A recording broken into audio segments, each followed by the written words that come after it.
of what's been transpiring as far as this corruption scandal in Ukraine is concerned. Of course, how it plays out remains to be seen. Remember, hundreds of thousands are suffering through blackouts as the energy infrastructure, the power grids, continue to be attacked.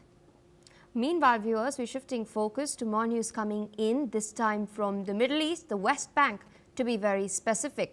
Masked Israelis attacked Palestinian communities in the West Bank on the 12th of November, injuring 4 people and causing significant property damage.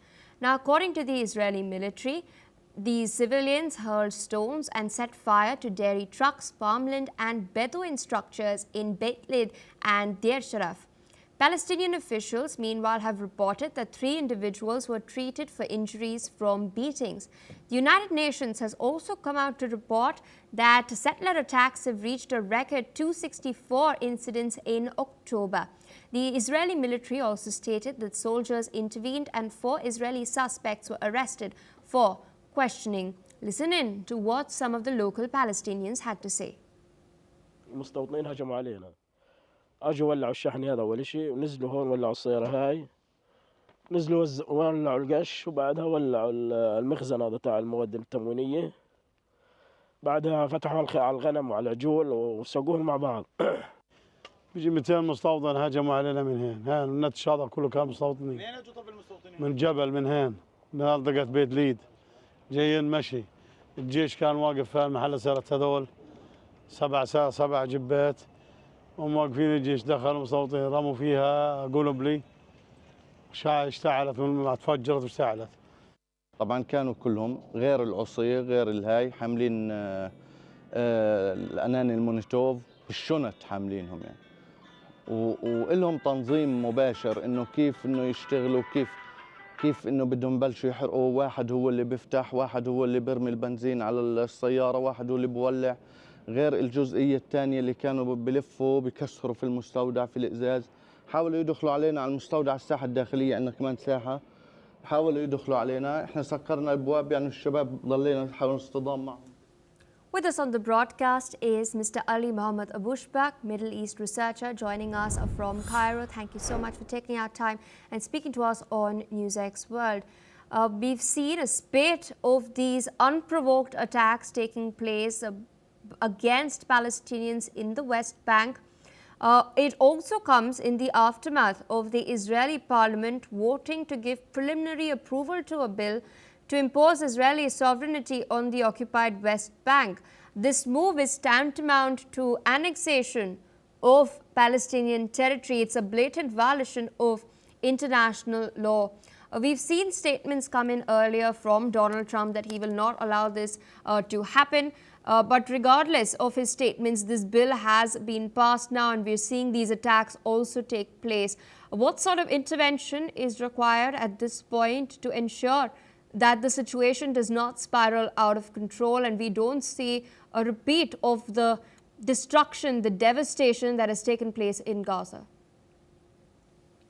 Thank you for having me. The thing is, the situation in West Bank as well as in Gaza, it's still volatile, and that the Israeli settler attack against the Palestinian civilians in West Bank, it's increased, and it's observable since the October 7 up to now under the cover of the Israeli soldier and protecting them to conduct such kind of attack and destruct the area and the properties of the civilians in West Bank. This is a frequented events happen continuously in West Bank, and as we know in Gaza there is a several of violating of the ceasefire up to now. Things is it's going incredible, and I guess if the situation is maintained and handled by the Israeli soldier and Israeli police like this, maybe it will explode at any time, like we will witness an lone wolf attack like what we have seen last 2 months when the Palestinian civilians from West Bank, they are conducted a gun attack against the Israeli settler and killed the Israelis Hakam or Israeli religious man in Jerusalem. So these kind of events, this kind of attack from the Israeli settler may spark the situation to be more worried than before and more worried than we are witnessing this time.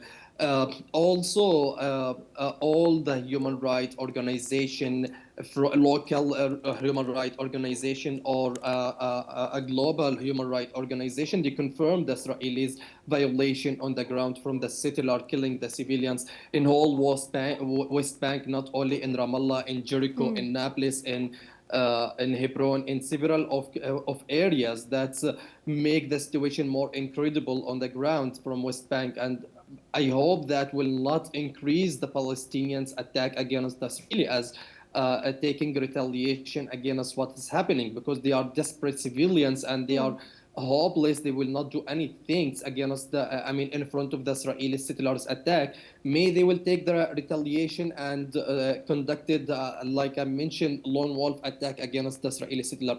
So with regard the Israeli's parliament also, I also here I could mention that the Israelis ministry, Itamar Ben Gvir and Smotrich, who's disseminating the hate speech on Israeli media. Yes. Maybe they are motivating the Israeli settler to conduct such kind of attack, and that's make the situation more volatile.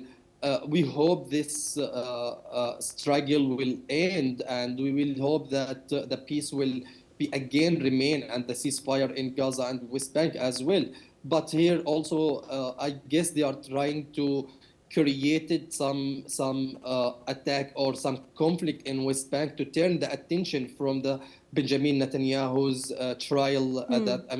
Here the corruption trial against Benjamin Netanyahu toward the situation in West Bank, as well as there is deployment. There is deployment of the Israelis tank in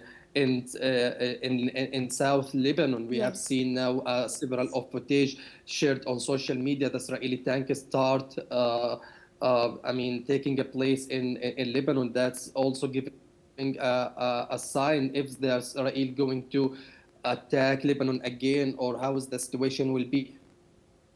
Indeed. Yeah. Indeed. And, there have been some reactions coming in as far as Israel's bid to annex the West Bank is concerned. This has been condemned by Qatar, by Saudi Arabia, by Jordan as well. Interestingly, there was also a remark by Marco Rubio, U.S. Secretary of State. He stated that this is not something that the United States is supportive of. And in fact, the US thinks it's threatening to the peace deal that was reached in Sharm el-Sheikh in Egypt, and that it is counterproductive to peace efforts. In light of all of these statements, of course, the larger picture is reaching a two-state solution, which is, as a lot of people say, the most conducive conclusion to this long drawn-out conflict. Does the Israeli bid to then completely assert their own sovereignty on Palestinian territory thwart any sort of efforts to then realize a two-state solution? Things is in all the international community, they are recognizing the only solution between Palestinian and Israel conflict is two-state solution.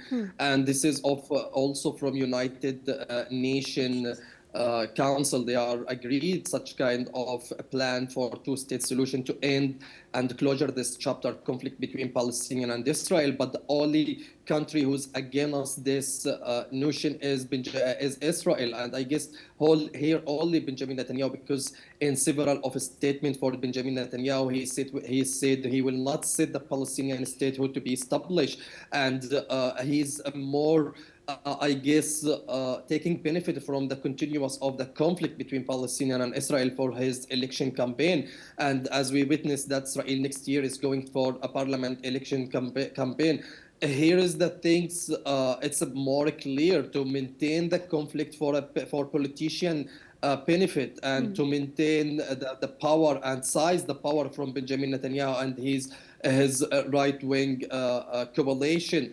But also most of the Israelis left-wing here, they are considered this is a one stage to end the conflict between Palestinian and Israel two-state solution. All the international community support the notion of two-state solution, except Israel and Benjamin Netanyahu is trying to end and to destroy this dream for Palestinian by seizing land from Palestinian and for the Israeli settlement in West Bank. Specialize several of areas from West Bank to be as a settlement point for the Israeli settler. That's also against the international law and the decision of the United Nations Council that in 2016 23341 the Israeli the United Council, the Security Council resolution for the Israeli settler, they consider it as an illegal settlement in West Bank.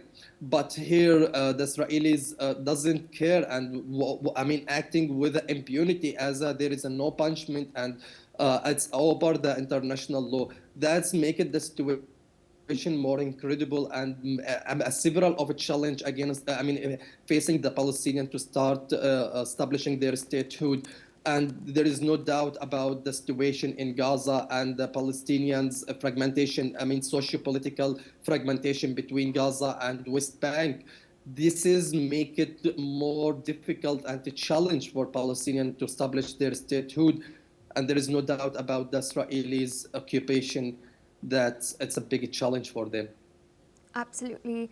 With that, I'd like to thank you, Mr. Abush.